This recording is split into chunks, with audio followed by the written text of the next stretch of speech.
Cocktails with Marty and Naz. Here we are. I'm excited. We're doing something dark today. Yes, so today you're drinking whiskey Okay. with ginger beer. Ginger beer. Okay. Yes. It's perfect for the fall. It's getting a little chilly, hopefully, for some of you. LA. It's a special whiskey too. It's a Johnny Walker Sinatra's edition. Yeah, this was sent to me as a gift by a good friend of mine. I used to be a whiskey drinker or bourbon drinker. Okay. And he's like, I have something perfect for you. And then he sent me this bottle, and I had no idea what Frank Sinatra edition was, but it's amazing. It's so, very good. cheers, Very everybody. smooth. Cheers, guys. All right. So, I feel like I want like a drum roll or something. We are finally getting to talk about what I've wanted to talk in depth with you about since we've started this. Oh boy. All right, let me get situated. I know. And that is 7,000 Miles to Freedom. Your book. Yes. Tell me, tell us, tell everybody. So I know a lot of you guys have been asking me when the book is coming out, and you know, writing and publishing a book is a very long process. I had no idea. I'm new to this space, and I didn't know how much work is going to go into this. We started talking about me writing a book 2 years ago. Yeah, I want to say 2-3 years ago, and from the time that I started this process to now, I finally got a book deal. Yay! Yes, I'm very excited. Yes. It's been a long journey. It's not done yet. It's not over, but yes, I have a book deal now. With that comes a lot of responsibility. Right. And now what? After we celebrated, it's like, okay, so this list of everything you've got to do. Pressure is on, and the pressure is on because once you get a book deal, as many of you guys probably know, you have a deadline. Right. So you have to finish your book and deliver by that deadline for the publisher to start their process. So yeah. How does that, just walk me through, because I know obviously I've been a part of this, you know, with you, and just all of the obstacles and things that you've had to kind of go through, but I know that you recently decided to kind of just really pen this completely yourself. I know you had worked with some writers before, with helps for the proposal and different pitches that you were coming through. What made you decide to really let this be truly your own? You know, you see so much, especially with celebrities, and it's either a ghostwriter or it's co-written with someone. What, you know, I'm sure that was an option, like for you. What made you decide to sit down and write it? And then like, what's that been like? Are you intimidated by that? Like, very much so. Very much so. If you can't tell, English is my second language. So writing a book is very intimidating. I'm like, it's different to speak a language than to write something serious, write some like a book, or not even like a blog is a little more casual, but the book is just, so it's intimidating. Yeah, as you said, first I definitely thought I'm going to hire a ghostwriter to write it for me. I didn't want to do a co-writing because I needed it to be my voice. It's such a personal story, such a serious story that it needed to be completely my voice. But I thought I'm going to hire a ghostwriter to write it for me. As I dictated, she could turn it into a book. Right. But yeah, there's a few things that made me sit down and write it myself. The biggest reason is people over and over told me you have to write it yourself. Well, as I was one of them. yes, you were the very first one, but I didn't take you seriously. I'm like, how many books have you written? Right. Zero. But it turns out you were right. Anybody in the industry, anybody who's done this that I spoke to, they were like, you should write it yourself. And the reason is also because I've written a chunk of the book already, but I wrote that thinking, I'm just gonna hand this to the ghostwriter instead of just talking and telling the story. I'm just gonna hand it over, the written version, and she can go off, or he can go off and, you know, write the book off of that. Well, I think it's like, it was just so important, just to give some background, like why I pushed for it so much is that, you know, your story, which obviously we're not giving away, but it's just so personal and it's such a moving story. I just felt like every writer we were talking to, no one was really capturing your experience. Yes. You know, and 100%. I just felt like the only way, regardless of English being your second language, regardless of like grammar issues and things like that, I really felt moved when it was your words. Okay. You know, and so I'm really glad that you decided to just go ahead. But how is that now? Like you said, you've written a chunk, but there's still more to kind of fill in and really turn it into, you know, the full manuscript. How's that been for you?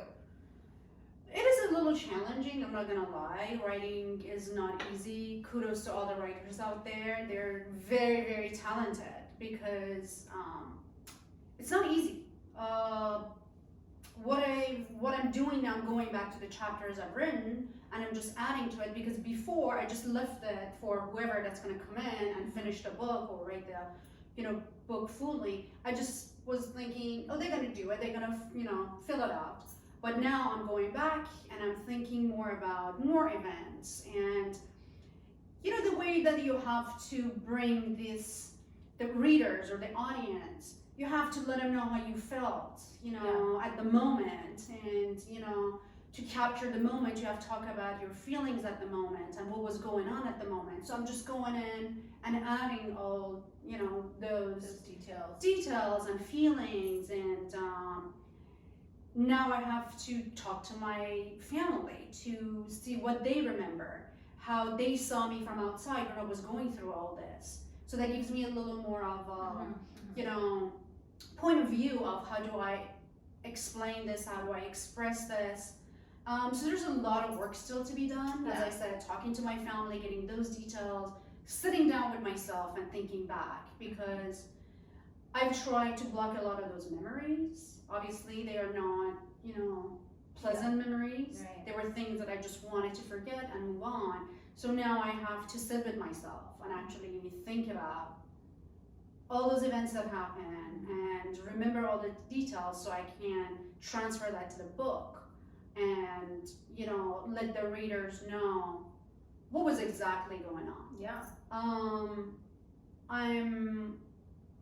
Obviously we're still in, pandemic still going on. We're still in kind of a quarantine. So for my industry, there's not a lot of work. Yeah. And it won't be till next year. Mm-hmm. So I have, that to my advantage that, I can sit down in my office and write for a good 2-3 hours a day. I try to do at least 2 to 3 hours a day. Sometimes it's longer.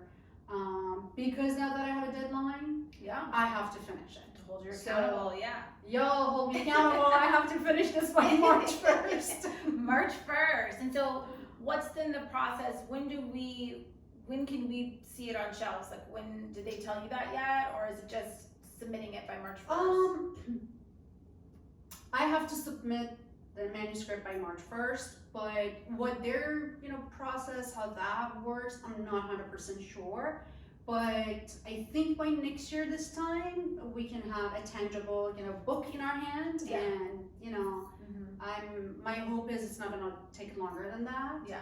And I know usually publishers tell you 2 years, but that usually they deliver a little sooner.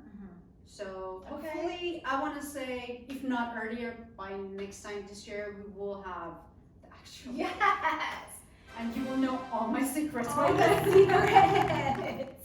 So I know you are a perfectionist, so I know that the publisher's providing you with that support, but I know that you have, just understandably some of those insecurities with English being your second language. Yeah. You are looking for an editor. Yes, 100%. Right? So yeah, instead of, getting a ghostwriter now, the plan is to write the book myself.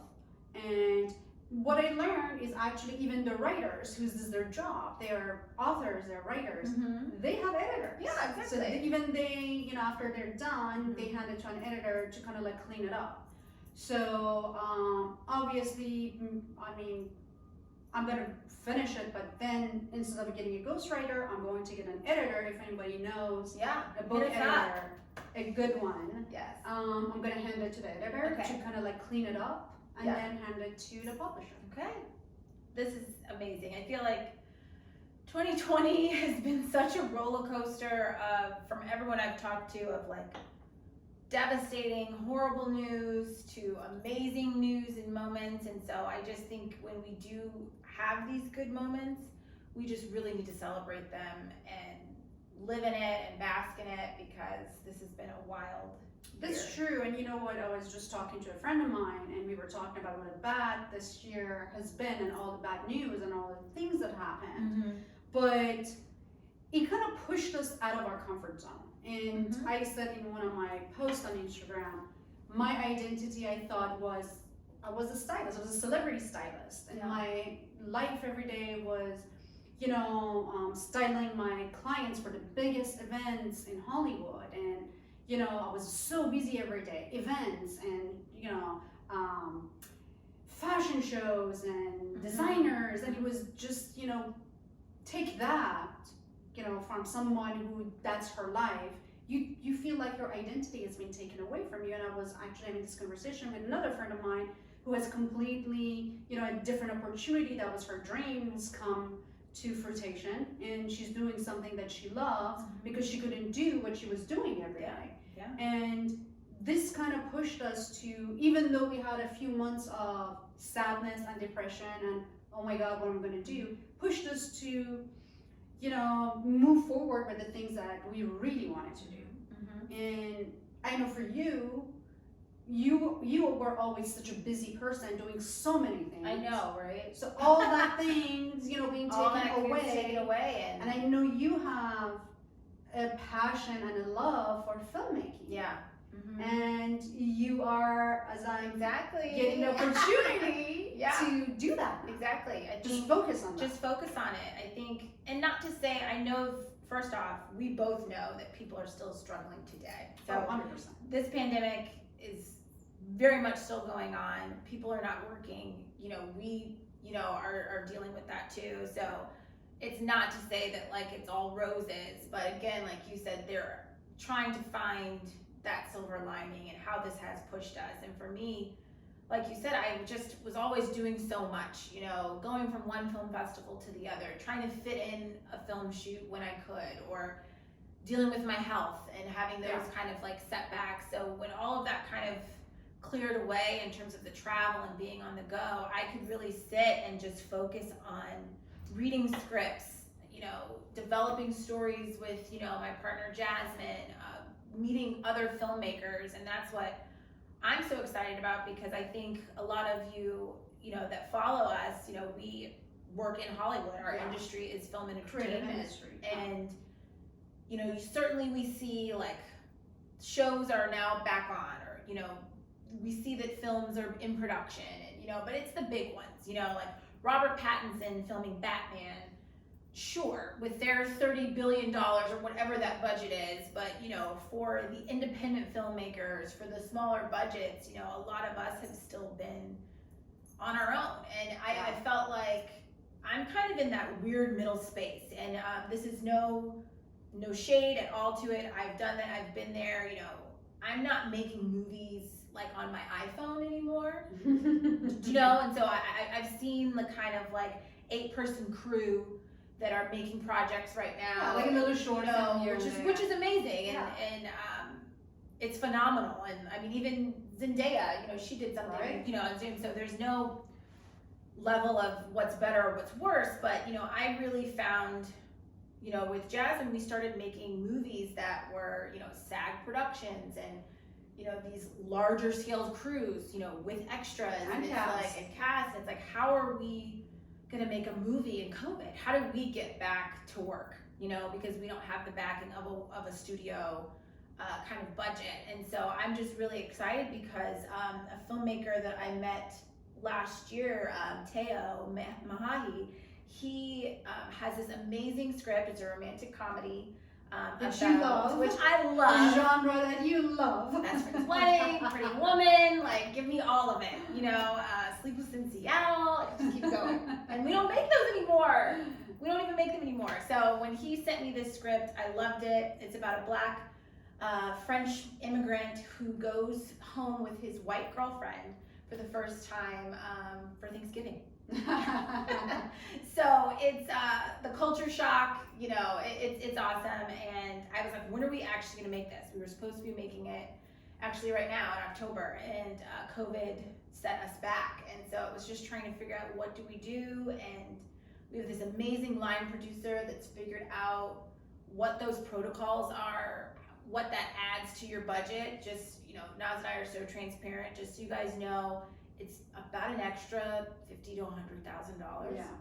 You know, that you kind of have to add in to make sure everybody's safe and protected. But he's done the classes. We've figured out what it is that we need to do. We can go talk to our talent now and let their teams know that they'll be safe and that they can kind of come to work. And so I'm just beyond thrilled because we are finally greenlit to shoot in the spring of next year. Yes. So now it's just prep. Just like we're just in prep mode, and again, we've got the time. So, Yeah, nothing but time. Nothing but time in 2020 to focus on that. And so I just can't wait for us to be able to share with you guys just this journey, these final like steps, you know, before we both have a product, which I think will be around the same time. Probably, yeah. It'll be around the same time, and see what that is gonna be like. You know, like once it's all done, how is that gonna work in terms of our publicity and getting it out there? You guys have to buy her book. You need to go see my movie. That's just a given. Spread the word. But I think this has been a long road for us, and I just want to make sure everybody knows that. I mean, yeah, it's a really good point that you brought up. I have a friend/client. He's a doctor, but he just now became a really big personality on YouTube, and he posts YouTube consistently. He has been doing it for years, and just now, after I don't know 3-4 years, is when he's been recognized for his YouTube videos, and it's all medical related. He talks about medicine, and right now he talks about COVID a lot. But what he was saying was that people keep asking me, "Oh, how did that happen, dude? How did you do that?" And he's like, nobody knows. I've been doing this for years. I know. No such thing as an overnight. No such a thing as overnight. He was just like, and I needed that at that same day he posted. I was very down. It's like, oh my gosh, this process is taking so long, and I'm like, I kind of get impatient sometimes a little bit. But that post made me actually sit back and think. I'm like, whoa, people don't know that. They think, oh, things happen overnight, but just because we don't talk about it, we don't know that people have been working on their craft or on their product or whatever it is for years, and hopefully it will eventually pay off. Yeah. But that's a very good point. There's a lot of hard work. There's a lot of it's an uphill tears. Yes, it's an uphill climb the whole way. Yeah. We're still climbing too.